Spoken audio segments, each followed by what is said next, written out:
What's good, people? What's good? What is good? The more I learn, the more my mind gets blown, honestly. And I'm starting to understand why we didn't learn most of this stuff in high school. It's because you probably, if you're lucky, you might have had two teachers in all of your history of grade schooling, maybe three, that understood this stuff, that understood currency, money, value, all that stuff. Because this is some of the most convoluted stuff, and no one really teaches it. Even the people doing it on a daily basis, like in the Fed, even they don't. They may honestly not quite get the full consequences. We'll just say that. Like let's not even talk conspiracy here. Let's just say they themselves don't even get the full consequences. So how do you expect your your your high school teacher to understand all of that? I had basically one, arguably two, that understood this stuff, at least from what they told us. So it is what it is. I mean, we'll get into it here, but think about this: the United States. In the United States, the Fed sets the price of money for the US and our allies. The Fed sets the price of money for everybody. In the Soviet Union, they set the price of bread.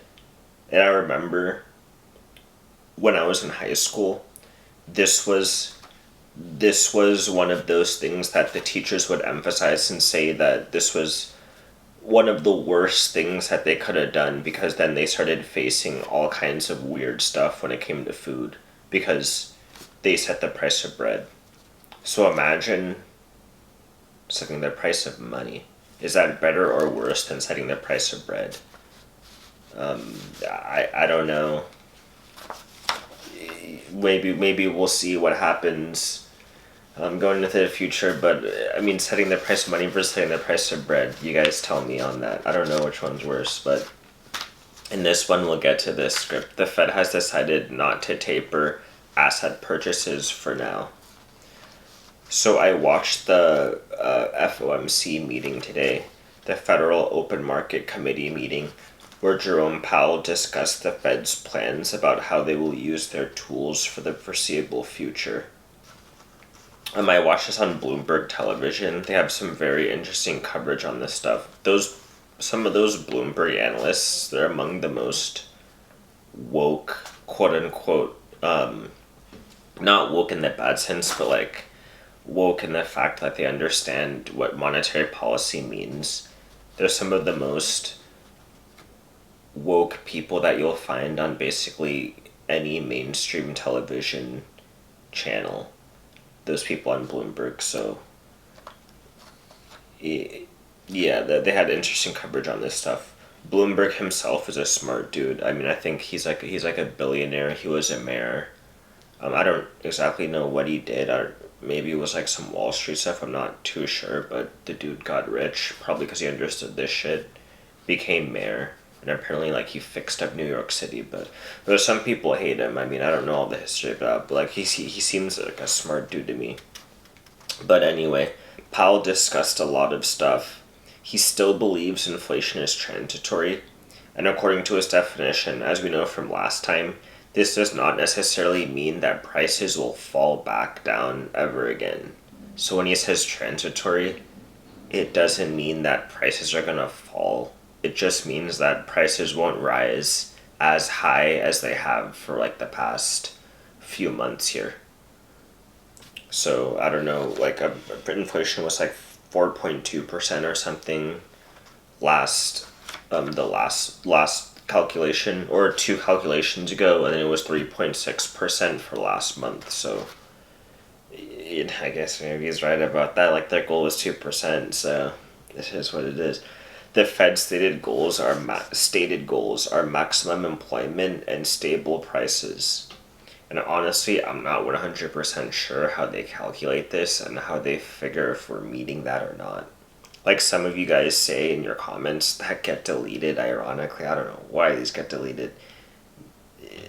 I don't know how much YouTube is. I just don't know why they're deleting all these comments, but they it's like some of you guys say in the comments, unemployment could be way higher than they say, like in the double digits. Apparently, they say employment is like 5.6% right now or something like that.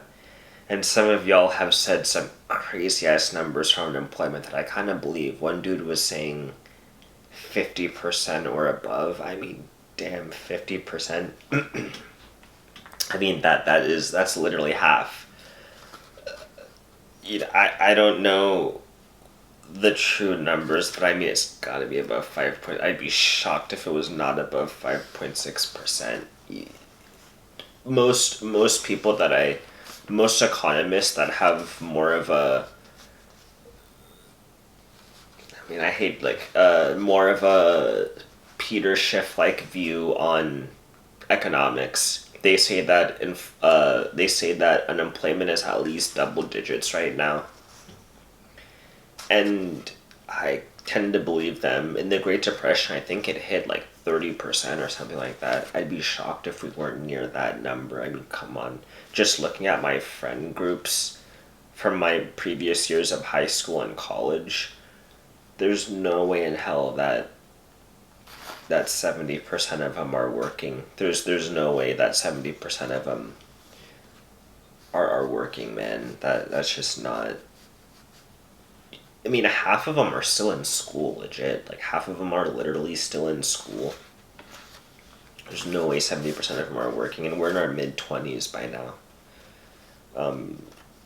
Just think about that. But, okay, so that's unemployment. And then stable prices.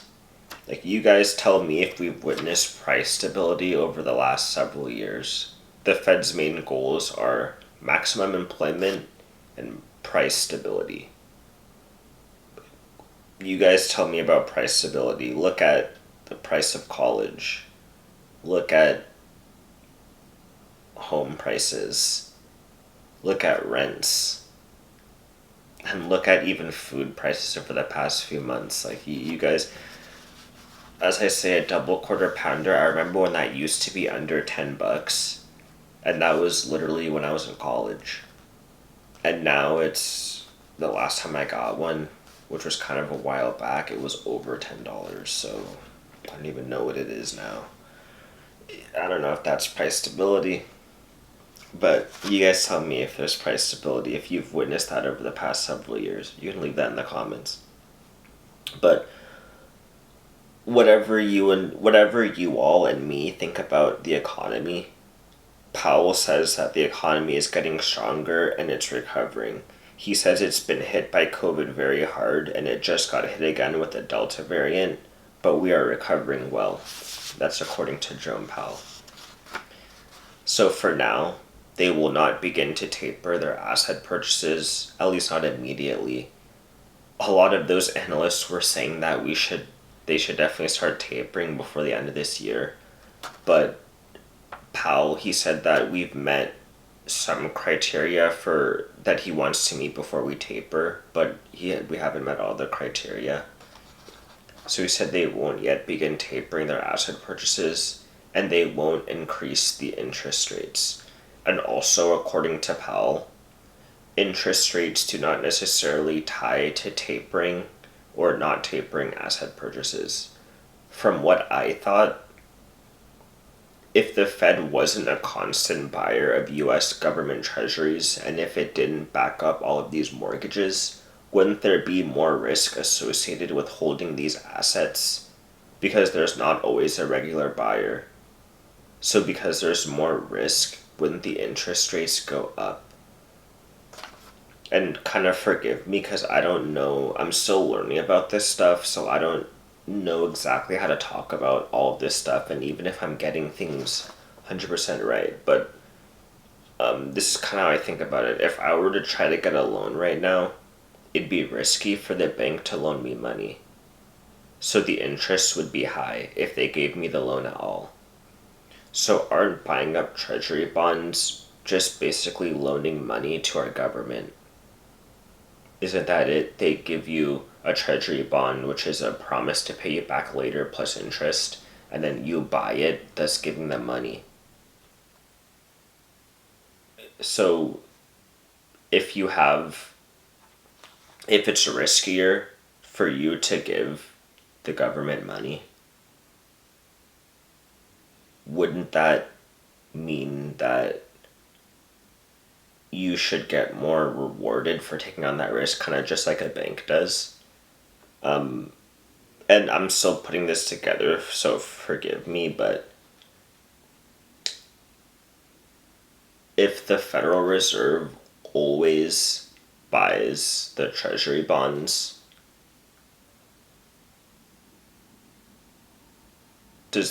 are they not taking away the risk for the US government to pay you back? Because the US government always has money to pay you back now, because the Federal Reserve is always buying up more treasury bonds. And remember, it was a few videos ago when we talked about financialization of the economy and we talked about treasury bonds in depth. The government, they issue more treasury bonds in order to get money to pay for the interest on the previous treasury bonds that they issued in the past.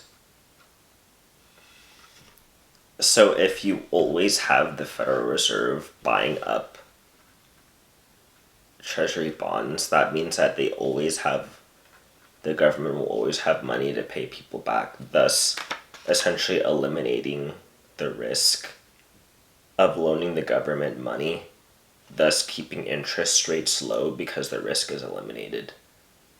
Like, doesn't that make sense? But apparently, and that's not even we haven't even discussed mortgage-backed securities or anything like that. Like, that's only treasury bonds, which apparently they buy, like, I think it's $80 billion of that every month, or 40 billion. Like, they buy like $80 billion of treasury bonds, I think, and 40 billion of mortgage-backed securities. And there's probably a more fine breakdown to that. But, I mean, dang, like that. I mean, if that doesn't make sense to you, I mean, leave a comment if I'm not getting that right, because Powell says tapering or not tapering asset purchases doesn't necessarily tie to increasing interest rates, or doesn't necessarily tie to, like, whether interest rates are high or low. And I mean, I don't get how that makes sense, man. But, like, you guys tell me what I'm missing. I wish I could ask Powell directly. But okay, moving on. I'm aware that it would be devastating to many people if the discount rate went up, which is just the interest rate on, like, just money. So that's essentially the price of money. Because low interest rates mean it is easier to borrow money. That's why it would be devastating, because the entire economy as we have it right now has basically been built on borrowed money and the expectation that we can keep borrowing more money at will if we need it. Look at, like, just for the average person, so not even for big financial institutions anymore. Literally for the average person, their life has been built upon the premise that they can borrow money easily if their credit score is good, right? But assuming their credit score is good, they can easily borrow money. Think about stuff like college. Parents co-signing college loans. Stuff like, think about buying a house. Like, mortgages. Think about mortgage payments, 30 years, 15 years, 10 years. College loans, man, 30 years, 10 years, 15-year, like, repayment periods, man. I knew that shit was nuts when I was, like, doing that shit. My parents they were so used to the way that shit worked, like, they didn't even question it. But I knew that shit was odd. I knew that shit was odd when I was doing that shit. I literally knew that was odd. I was like, wait, 10-year repayment, 15-year, 30-year repayment. I was like, wait, am I taking out a mortgage on this shit? I was like, whoa, like these repayment periods, man. Like, well, that just pisses me off. That like I knew that shit was odd. I should have went with my gut feeling, but it is what it is. We're here now, and everything happens for a reason, according to God. So, knew that shit was odd though. Buying a house, I mean, that's already bad enough. Forget about college ends. Buying a house, 30-year repayments, man. What the hell is that, man? That's crazy. Buying a car, that's why you gotta get used cars, man. Like, even though they're getting more expensive now because of the inflation, like, there's no way in hell you should. Like, yeah, I mean, if you like can't just buy that shit outright. I mean, at least me personally, like, I'm just gonna try to buy shit outright. Even stuff like getting a pool, like that. I don't know how many people understand this shit, but it's just like, I mean, people are just trying to build their credit scores at this point. They're just gaming it now, like, cause can you change it really? Just it collapses it on itself. That's the only way it changes. But okay, like without getting too much into the doomsday, they're honest. Like you get super black pill on that shit. Like we're not trying to do that in this video, at least. But okay, it makes sense why they're reluctant to taper asset purchases and increase interest rates. It makes sense. But as this is done, more people are pushed out of the economy. And with the way that they calculate unemployment, these people aren't counted. Like if you stop looking for work, or basically just like say fuck it, you're not counted as in the unemployment numbers. So for example, if you were homesteading, you wouldn't be counted in unemployment. Like you wouldn't be considered in those numbers at all. So what were the goals of the Fed again? Wasn't it maximum unemployment, or wasn't it maximum employment and price stability? So, I mean, there's one way there's one way that I can tell you that they can get maximum employment is by fucking with these numbers. If you ain't looking, you don't count. Like if you're still part of the country but you just don't count, and all of a sudden our unemployment numbers go down.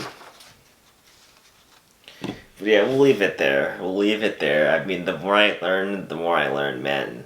The more I learn, I mean, damn.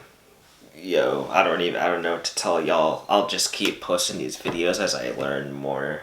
Like, yeah, I mean, this is getting shocking to me. Like, I could talk about Soviet Union all day, but I'm just gonna leave it there. I'll catch y'all later. Have a good day. Stay healthy. Definitely do that prepping.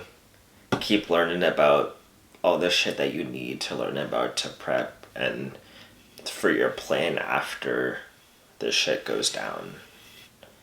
Yeah, and that's it. Like, I'll catch y'all later.